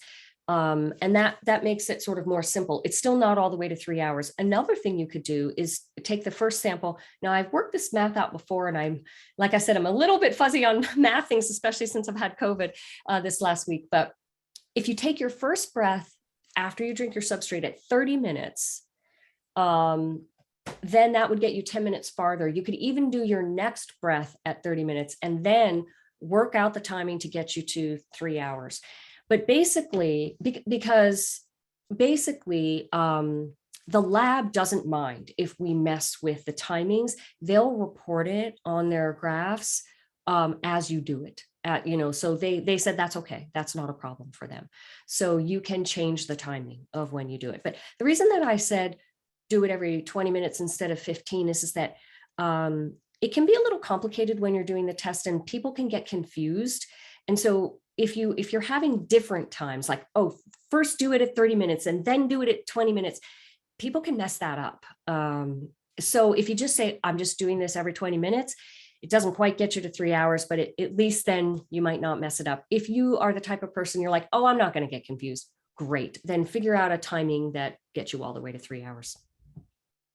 Yeah, I'm not a kind of person that gets confused, and I got super confused. That lactulose just does a number on my brain. Does it? Yeah, so use timers. Oh, you have to use a timer. There's no have way to you use could take that timers, test without a like timer. a couple of timers, seriously. Yeah. Okay, from Kendra, have you ever had patients that have done all the things to get their motility going and fix the root cause, but realize the root cause of the motility issue is chronic fight or flight, limbic system impairment?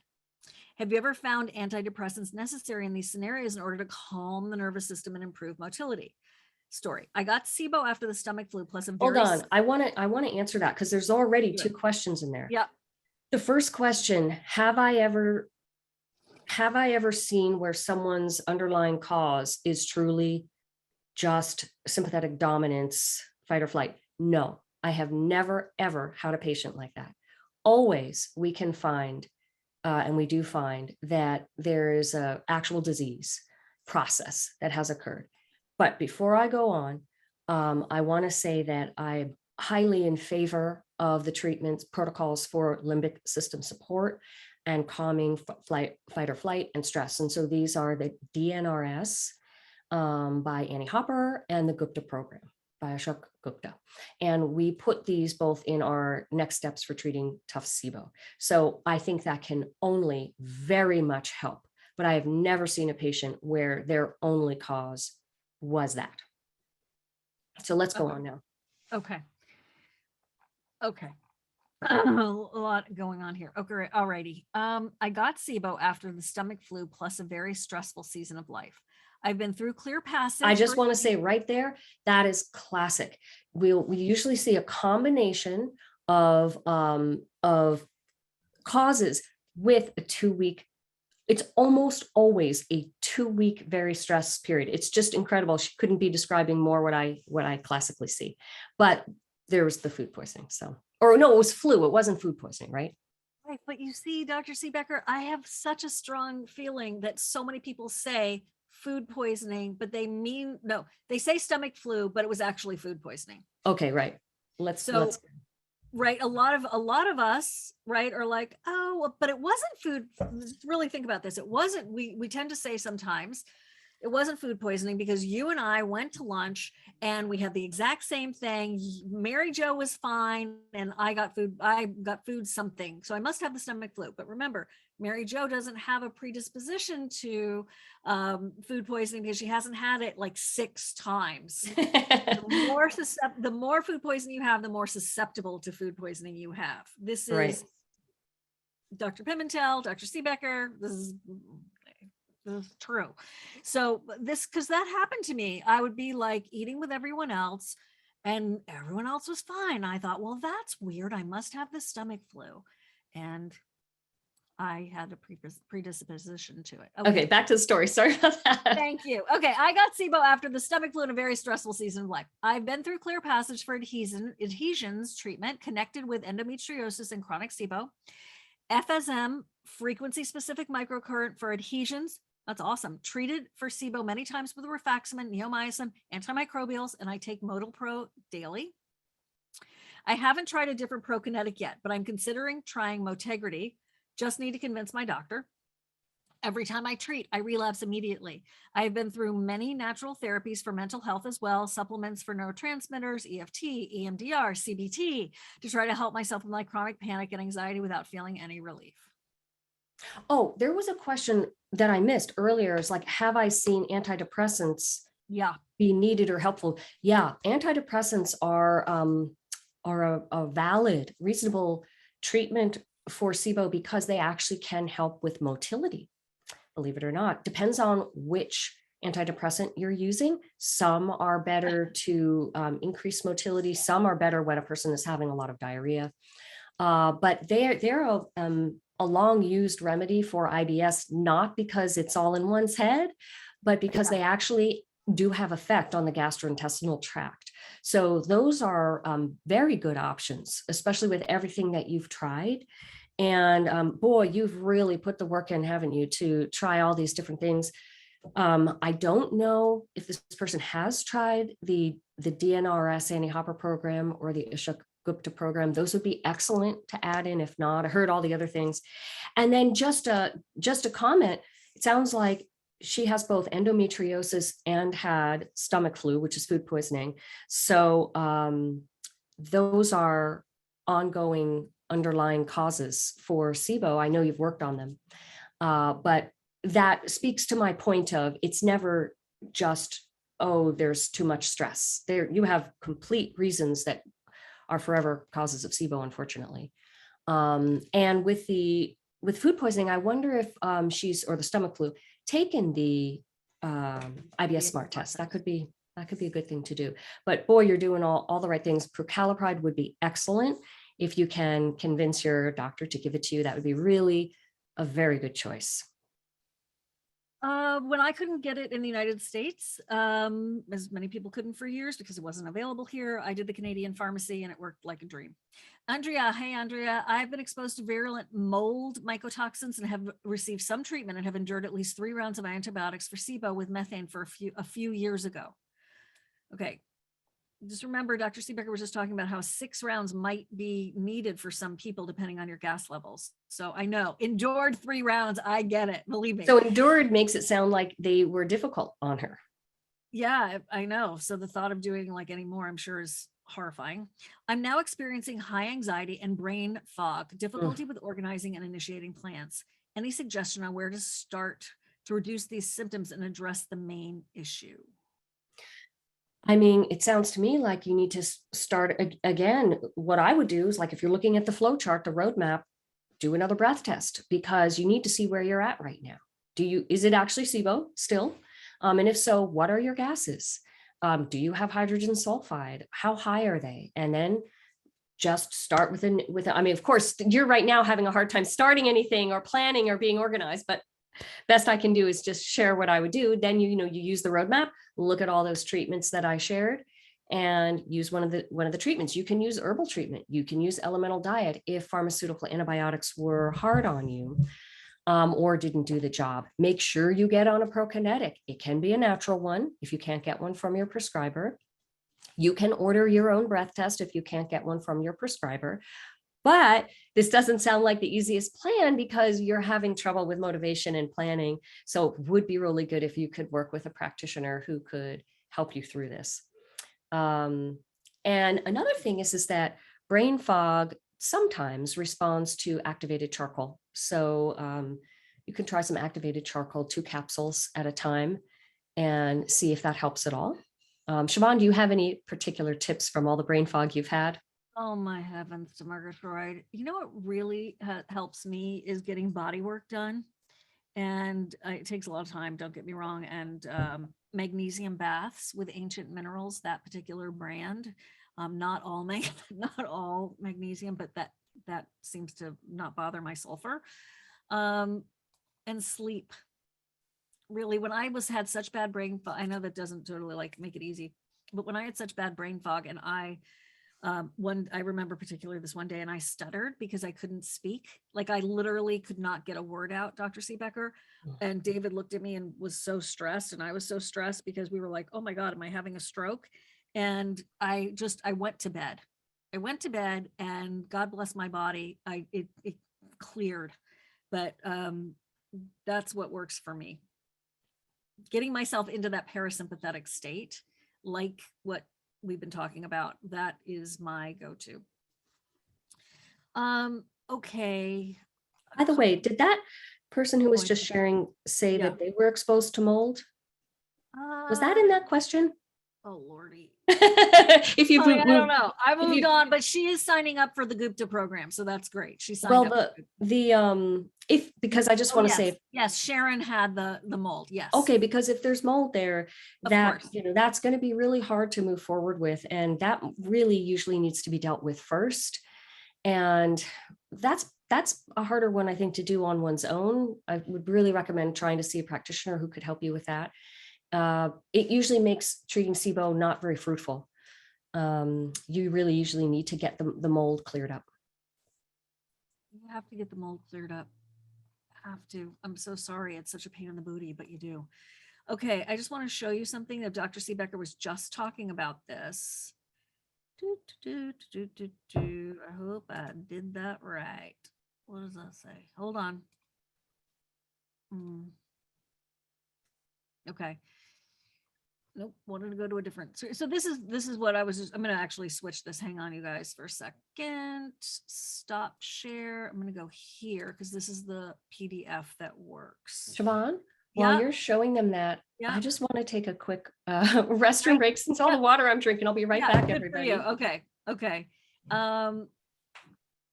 Let's see. You will watch the replay. Yes, you will get the replay. Okay, so here's this, guys. This is so important. This is what the whole thing is on. This is when the rubber hits the road. And I would say at least 30% of the answers that Dr. Siebecker is giving you is like literally right there. And then when you, if you get the course, and you don't have to, but if you do, for example, you click it, the link, and we did this for a long time without this clickable business. But I thought of it, and thanks to my team, they put it together because I'm like, oh my gosh, wouldn't it be great if you're like, hey, I just did the SIBO breath test, testing interpretation, lesson 20. Okay, there you go. There's your information. 8 solid minutes of no fluff, all rubber hitting the road. Here's the update, September 2020, about the hydrogen sulfide testing. Update for original lecture. Like, so this is really, look, not everyone's into DIY, and we definitely love having you. Oh, folks aren't seeing it. Did you see that? I'm just like talking away here. Hold on, let me do it. Oh, that was the good part. Hang on. I'm so excited about showing you guys that. Uh-oh, here it is. Sorry, guys, tech. Okay, so can you see it now, Clarissa? Chat. We saw it. Okay, yep. Okay, great. Okay, thank you. Okay, so that's what I wanted to just show you. Just in like 6 months, if you feel a relapse coming on, then it's good to have this because you're going to be able to go back to it and not have to worry about like, wait, what do I, here we go again. Okay, that does happen. And so that's what the beauty of this algorithm is. Okay, we have 30 minutes left. So I just wanted to sweeten the deal for you. 30 minutes left for the training and for that special offer about getting the biofilm busting class. Dr. Siebecker, what's a juicy goodie for anyone who signs up in the next half hour? Let's You're the one who usually I know I am the one who does this. figures those things out.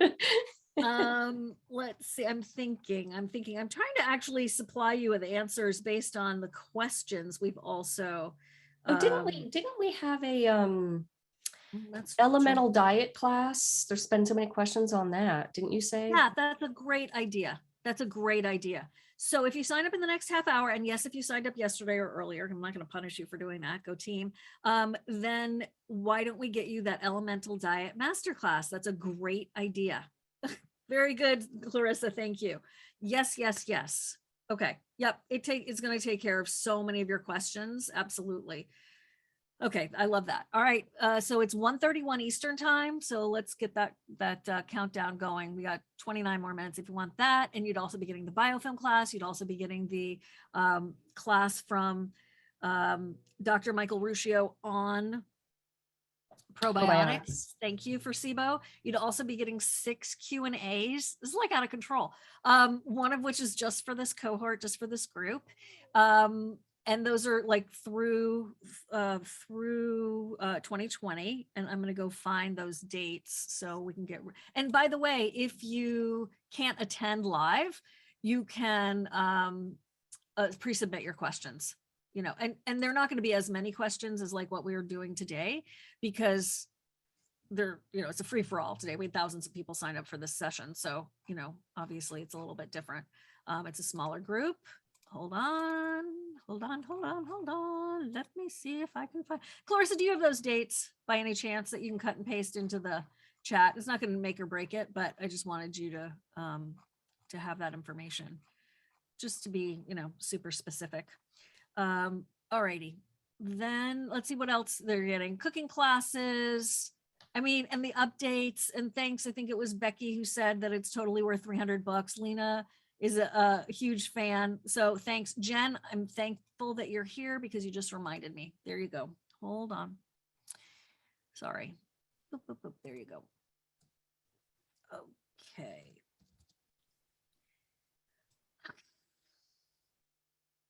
Is this you, Jen? It's normal to have only hydrogen SIBO, but then suffer constipation.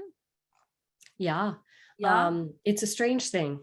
Actually, so hydrogen only, methane not positive, but there's constipation.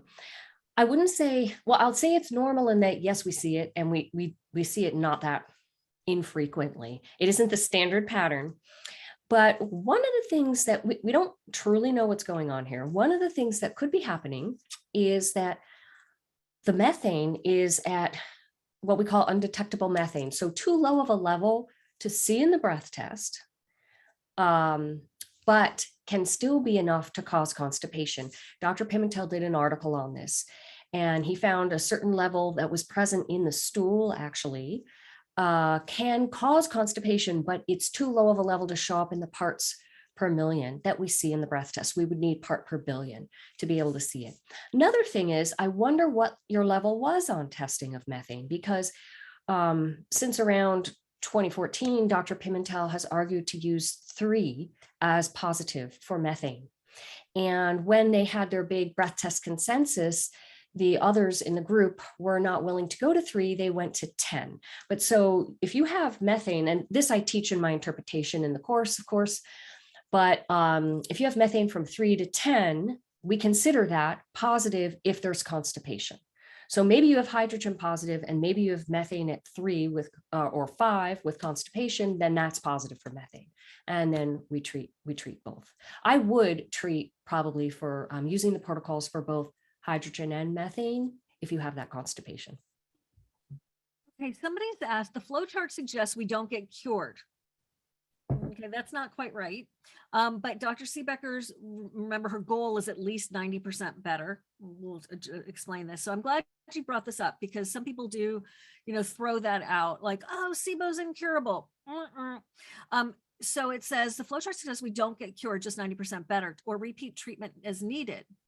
Okay, is that because the autoimmunity has started and it is incurable? This is a huge concept, but I just wanted to address that because I don't want anyone walking away from this thinking it's incurable for everybody. Gosh darn, I wish this person attended our January training, because I completely took on the question of, is SIBO curable or not? But so obviously I was speaking for an hour on that subject, so I'm not going to do that now.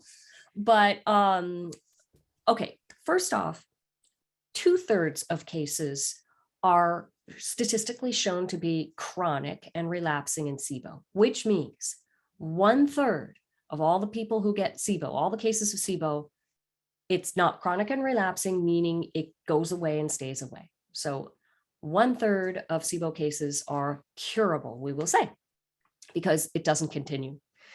So there's that. Now, on the flow chart, Shivan, you can even bring it up. Stand by for bringing it up. Or keep talking, sorry. On the bottom left, where, at least 90% better, what that means is you could be 100% better. It means we want to be sure you're at least 90% better. Okay. You could be 100% better. That's where this, you could be in the 1/3 going here, and she's bringing it up. That's that. I'm in slow motion, honey. Sorry. So when you're better, which is 90% or greater, could be 100%, then we just want to do some prevention. I want to show where this is. I know you just had it. I just had it. I just moved it. So hang on. Actually, just everybody hang on for a second. This is stressing me out now. Especially when you just had it, because then you're like, what's happening? Where is it? Where did you go? Where did you go? Hey, Sharon, thanks for signing up. Amy, thanks for signing up. Love having you. I'm excited about this. Okay, doctor, now we're going to go here, share screen, boom, chugga-lugga. There you are. Okay. You got it. Perfect. Thank you. No, and now you don't need to be stressed. Okay, so when we're looking down on the bottom left, if you feel 90% better, it's 90% better or greater. We're looking to make sure you're like better. Then we move down into prevention. And, I see one of the problems here, Shivan, on my other version of the algorithm. See the little line that goes between diet, prokinetic, meal spacing, 3 months or ongoing? See that box down there on the bottom left? It's pink. Bottom left, pink. Got it. Yes. Bring your cursor there so everyone can see it. Okay, see the little line underneath on my that goes down to relapse? Yeah. That's a mistake. That little Okay. line is supposed to be a dotted line, because Okay. on my other version it is, and I just missed that. The dotted line was to indicate you may not go down into a relapse, but if it happens. So I could see where this person would have thought that. Got it. The dotted line is just like, if by chance you happen to be chronic and you relapse. But so this would indicate the end, because for somebody who is in the 1/3, who is not going to relapse, they just do the diet, prokinetic, and meal spacing for 3 months. Because when people relapse, the most common time statistically in studies for a relapse after you first get your test negative is at about 2.5 months. So we just continue a little extra help for 3 months, just to get someone through that period, because we don't know whether they're going to be cured or chronic. And then if they don't relapse, we can now remove those extra helpers and they're good. They're good to go. So right. thank you for showing that.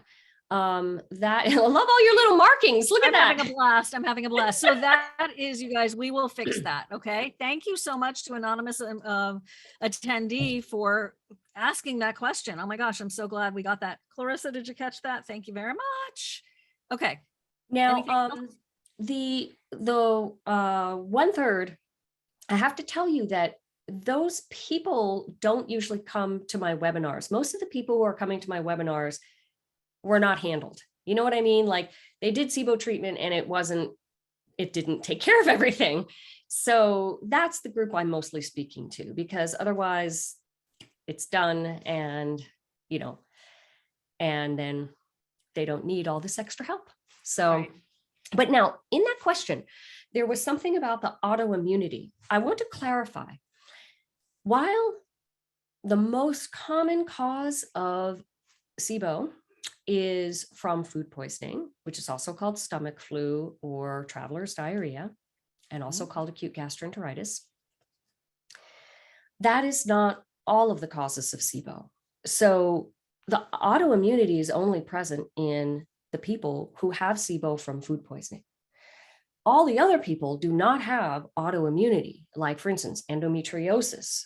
That does not cause autoimmunity, but that's a forever cause of SIBO. Ehlers-Danlos is a cause of chronic SIBO that there's no autoimmunity involved in. And on we can go. Appendicitis, any kind of structural issue, diabetes, type 2. There's no autoimmunity going on. So when that flow chart applies to all causes of SIBO, people who have SIBO for any reason, of which there are massive charts that I have made of all the causes of SIBO in the course that you can peruse if you don't already know your underlying cause. Susan is asking, can vegans go on a SIBO diet? So my book, Healing SIBO, which by the way is on sale, you don't have to get it, I'm just telling you, all the recipes are vegan. Yes is the answer to your question, because I'm vegetarian and I figured that is the hardest part. You can just always throw whatever protein on there if you are not a vegan. So yes is the answer. There you go. Okay. I'm currently still working to clear up chronic Lyme and co-infections. Oh, I got a good one.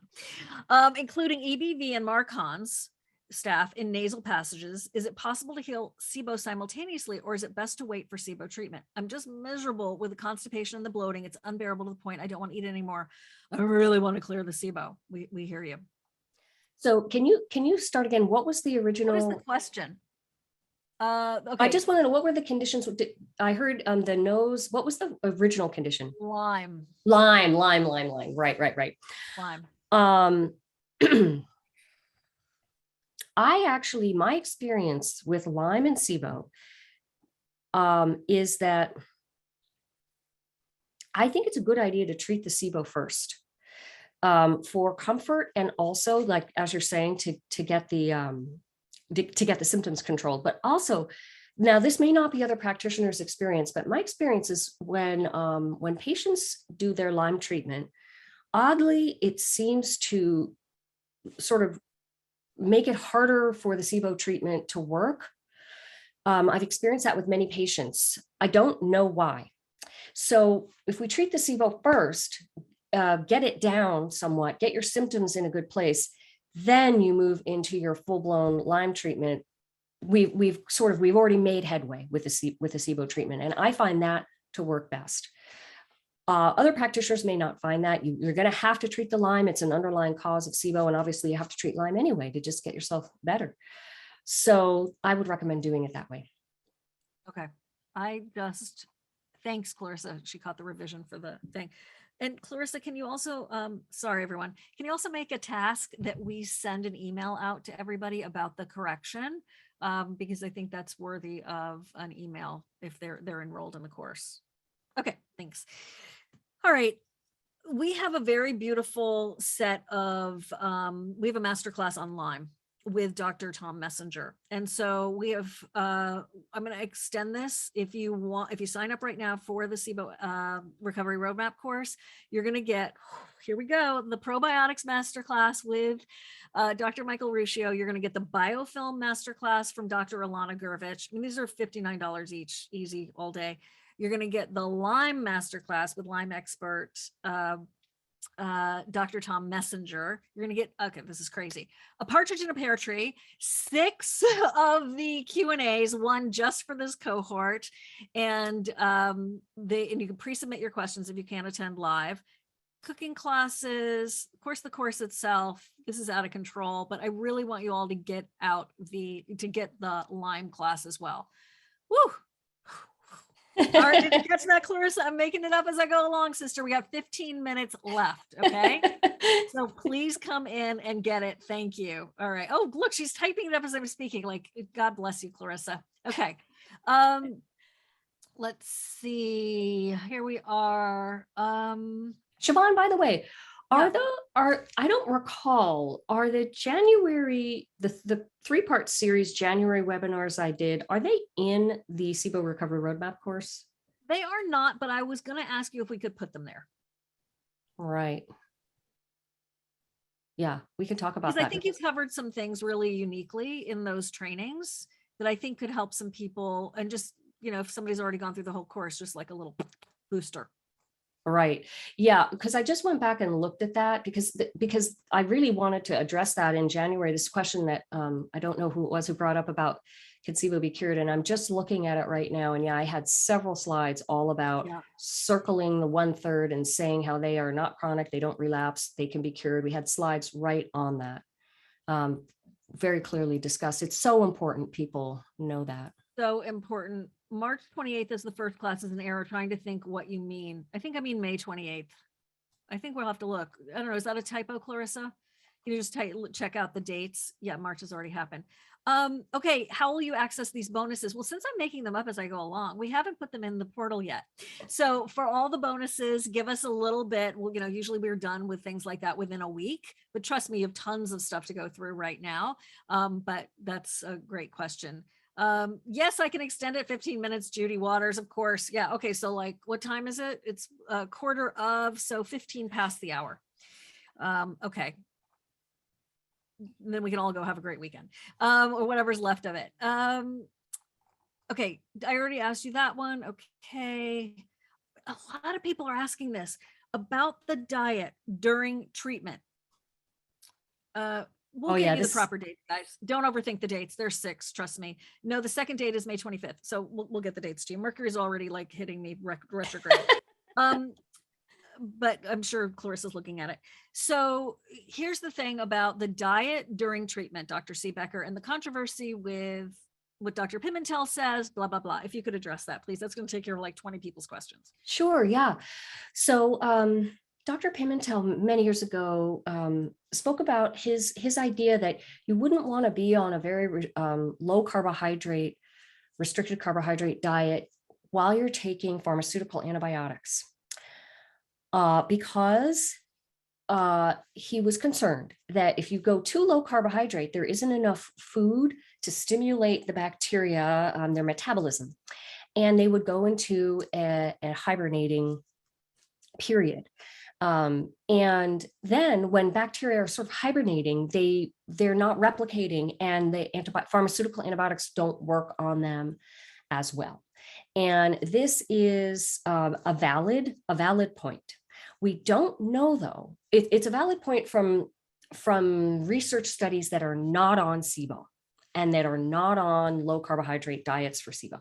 So it was like a theoretical concern that's valid, but we don't have any actual proof that that would happen. How low would you need to go on carbohydrates for that to happen? However, I generally like the idea of this for someone who hasn't already been on a SIBO diet. So if you're just coming into understanding that you have SIBO, you're getting your diagnosis, you haven't started a diet yet, great. And you're going to do pharmaceutical antibiotics, great. Start the diet after. And I did discuss that yesterday when I was showing how you can start the diet at any point along the journey. It's really for symptom control. Best to start it after the test, but you can start it after your antimicrobial treatment. However, when someone's doing herbal antibiotics, they take longer, right? That's 4 weeks or 6 weeks versus 2 or 3 weeks. And we know we need multiple treatment rounds. So therefore, it can take a little while to get that symptom control down, because it might not be till the second round that really your symptoms come down if your gas is high. So you really probably do want to start a diet just to control your symptoms, because it could be months before you get, it could be like, what if it's 2 months before you fully feel your symptom relief, and you'd like to feel symptom relief sooner. So in the case of herbal antibiotics, I don't recommend waiting and it really all depends on how bad your symptoms are and how much you want that symptom relief. Elemental diet, it's really not an issue because you're not eating during it anyway, right? So it's really just about pharmaceutical and herbal antibiotics. Now, the other thing I want you to know is that for many years, before Dr. Pimentel ever said this, I and my team were putting everyone on, the specific carbohydrate diet, my SIBO specific food guide, etc. So they were lowering their carbohydrates. We treated people with pharmaceutical antibiotics, herbal antibiotics, everything. I mean, probably 3 years before he ever mentioned this, thousands of patients, we never had an issue. Never. We got people better. So ultimately, I can tell you that it doesn't matter. It doesn't matter. I'm not opposed to this idea at all, but I know that you don't need to do this, that you don't need to avoid a low carbohydrate diet to have success with your treatment, because we had years of success. But you can certainly go ahead and take advantage of his idea. But what I wouldn't do is, if you're controlling your symptoms currently with your diet, and then you're about to go on a pharmaceutical antibiotic treatment, you don't now need to up your carbs, cause yourself misery just so you could have success, because we have seen people have success while they stay on the diet. You can if you want to, but you don't need to. So hopefully that answers it. So Gloria, still confused over diet, said you like something of biphasic diet with specific LCD diet or SLCD diet, low carbohydrate diet. But Shivan's book shows lists with SLCD. I think you mean the SL. I don't know a diet. I think you mean SCD, specific carbohydrate diet with low FODMAP. Very malnourished and want to eat oatmeal, avocado, potatoes, and cooked veggies. Having simple almond milk now, was on low FODMAP for 2 months, had 1 round of Xifaxan, but after snack got really bad reaction right away. I have no practitioner. Wait, after what? A snack. Just after a snack. Oh, okay. Bad reaction right away. I have no practitioner in SIBO in Fort Lauderdale area. Can't afford more classes. So grateful. Well, Gloria, we're glad you're here. Get into that Facebook group, gal. Okay. So I'm not sure what the question is. I'm not sure either, other than I don't want you to be malnourished. Okay. Well, I heard that part. I'm like, oh Yeah, no, you're okay. malnourished. Look, I guess the main thing I would say is all of the diets, the way they're written, are not diets that cause poor nutrition. But the problem is usually people restrict further. They're customizing, they need to, because they're having so many symptoms, right? So the best thing to do in that circumstance, if like you really can't tolerate many foods, this is the situation people get into. They have terrible symptoms, so bad from eating various foods that they don't want to eat those foods. It's not worth it. And then they get malnourished. So the best thing that you can do is keep treating the SIBO. It sounds like you did a round of rifaximin, but relapsed right away. And so are you on a prokinetic immediately following your antibiotic? Did you retest within 2 weeks, like within the first week, see how your gas was, how your SIBO is? Did you move right on to the next round of treatment based on if you were still positive? That's the way. Follow the flow chart. That's the way to get through this. It's terrible you don't have a doctor to help you. Go on to that Florida Facebook page to see if you can find someone. Shivan was talking about that to help you. In the meantime, you can order your own tests through direct labs. You're going to need, if you're not in the course, you'll need to be in it to understand interpretation. It's very hard to be your own doctor, but so hopefully you can find someone. The treatments are all in there. There are treatments you can order yourself, that are not pharmaceutical. You're just going to need to keep going through your successive multiple treatment rounds until that test is negative or you're 90% better. You do want to retest because you might have more than one thing going on. You might need to treat parasites. You might need to treat yeast to get the whole GI tract in proper order. And then the only other thing I would say is keep a hold of all those lists of supplements that I give in the course to help you with your symptoms. Use those to help you with your symptoms, and then keep trying different foods. And I would try foods that provide a lot of nourishment. Starches, like white rice, white potato, are some good ones to try. Potentially white bread or white gluten-free bread. Dairy, if you can, lactose-free dairy. Anything to get you proper nutrition. Get elemental diet shakes, drink them throughout the day, just to get some nutrition. I mean, you might want to do elemental diet next, because I find often people who are underweight and malnourished do way better when they take elemental diet, because it's so easily absorbable, it doesn't bother them, and it starts to nourish them, and they actually gain weight, the people who are underweight, when they're on an elemental diet. So that could be another option. It's hard to do that by yourself, so I hope you have someone who can guide you. Okay, so yes, okay. Sign up within the next half an hour, you guys, are 2:30 Eastern time, because I realize you're still here and you're like, I want to go sign up, but I want to not miss anything. I got it. Sign up by 2:30 Eastern time. That would be fine. If you're requesting us to call you, we don't have the staff to make a phone call, so please do it via email. info@SIBO.SOS can help you there. It said on signing up for this class, does it stay online forever so we can watch it indefinitely at our own pace? Is it presented live at some point? That is such a great question. It is. So my lawyer said not to say the words lifetime access, because who's lifetime? It's a whole thing. So we say long-term access. Okay. Like if the internet goes down and we have no power, you will not be able to probably access it. Okay. I don't know how to answer that any other way, but the point is not to retrieve it away from you. The point is for you to use it. So yes, it is long-term access, and indefinitely is a nice way of putting it. And yes, it is at your own pace. The live component is the Q&As. So there you go. And let's say you signed up a year ago. Would you have access to the live Q&As? The answer to that is yes. So anybody who's here that has signed up in the past, you've gotten emails saying, hey, the next Q&A is blah. And we send them out. Now, we don't always do 6, 7, 8 in a year. I have to say that just for full disclosure.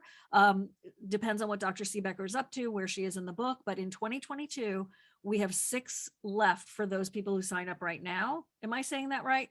And then it is for people who are of the previous cohorts, it's 5 more. So you get a bonus by signing up right now, give or take one. Please don't quote me because I can't keep it all straight in my head. But if you sign up today, right now, you do have a private Q&A, and then you have all the others left in the year, which I think are 5 or 6. Okay.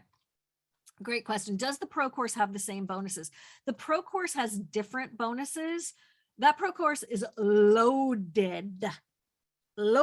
with bonuses. You have so much great stuff in that pro course. I'll let you take the link that Clarissa gives you to go check that out. But if you are a patient, this is the right place for you. So trust me on that. We've done a lot of evaluation about it over the years. Okay, Vicki, how long do you have to take Prokinetics, Dr. Siebecker? What is Like, that question what exactly? do I have forever to take the Prokinetics? I guess what it means is, will I have to be on Prokinetics forever? Okay, because there's another way I could see that is how quickly do I need to get on a prokinetic? I could see either one. Oh, I like So that. generally we recommend prokinetics for about 3 months when you get your test to be negative or you're 90% or more better. And that's, as I explained earlier, to get you through the most common relapse time after you first get your test negative, which is 2.5 months. And then after that, it's up to you. So many people don't ever want to stop taking a prokinetic because they feel it helps them. Other people are happy to stop it. The only risk of stopping a prokinetic is that you may relapse. So we don't know who's going to be chronic or not. Generally, we would know if we already know your underlying cause. If we know you have a condition that causes SIBO ongoing, well, then we know you're a chronic. But if we don't know, then we're just trying to give you a little extra help till we find out, are you going to be in the 1/3 or the 2/3? So you can stop at any time. People who have chronic SIBO, people who have an underlying cause that always causes SIBO, they need to be on a prokinetic ongoing. Now, look, what if you say, well, I don't want to? Fine, stop it. See how you do, right? Maybe you do fine without it. Most people want to take it. They find it benefits them. You don't always have to take the same one. We have, 6 different categories, which I go over extensively, in the course. You can try different ones. Now, as to the other question, when do you start it? You start it very soon after, like within a day or two after you finish your antimicrobial treatment, your herbal antibiotics, your pharmaceutical antibiotics, your elemental diet. And then because, you might, as soon as you finish your treatment, you might be done. You might be better. Your SIBO might be gone. If not, then you do more treatment rounds and you can stay on your prokinetic or not, either way. You just want to make sure you're on it when you finish the antimicrobial treatment. Okay, so if you have not received the email from yesterday, no problem. You will get an email today with the replay, and it should come out today. If it doesn't, it'll be there tomorrow, but we really try to get it out the same day. And your handouts. Please put some love into the chat for Dr. Siebecker. Please join us for the course. I'm so glad so many of you were able to get free help today. We have 30 minutes left to get those bonuses, which are the 6 Q&As, the biofilm masterclass with Dr. Alana Gurvich, the probiotics masterclass with Dr. Michael Ruscio, the Lyme masterclass with Dr. Tom Messenger, gold, and the cooking classes and Elemental the diet, I think. Elemental diet, thanks. The elemental diet masterclass, as well as the brainstorming session with me. And Shino is asking, if I join the course, are there places reference like direct labs and testing places relevant for the UK, or are they US only? So they are US only. However, we have a couple of tips for you if you're in the UK, and you could email us at info@sibosos.com. And that's actually a really good point. We should add that to the course. Clarissa, can you remind me about that later? It's just a couple of links for you to explore. It's not a guarantee, that your doctor will give you that and all that, but we have some ideas. Okay. Anything else, Dr. Siebecker? Everyone just, don't lose hope. Keep treating, apply all the stuff that you've learned, look at that flow chart, work your way through the flow chart with all the treatments. And there's, most everyone feels so much better with SIBO treatment. It's really the norm. So I'm just giving you that hopeful message. I'm so glad you said that. Okay. Thanks, Dr. Siebecker. Talk Bye, to you everyone. later. Bye-bye. Bye-bye. I did just want to, I'm going to stop the recording. I did want to answer one other question that I'm actually qualified to answer. Hold on for a second. Thanks, everyone. If you're in the Facebook group, if you're not yet, it's the SIBO SOS community Facebook group with 23,000 people in it. And just the main rule is be nice or be gone, no self promo, and you can look at it. And you also get a cookbook if you opt in over there. And so thanks, everyone. Let's see. All right. Hope to see you soon. Bye.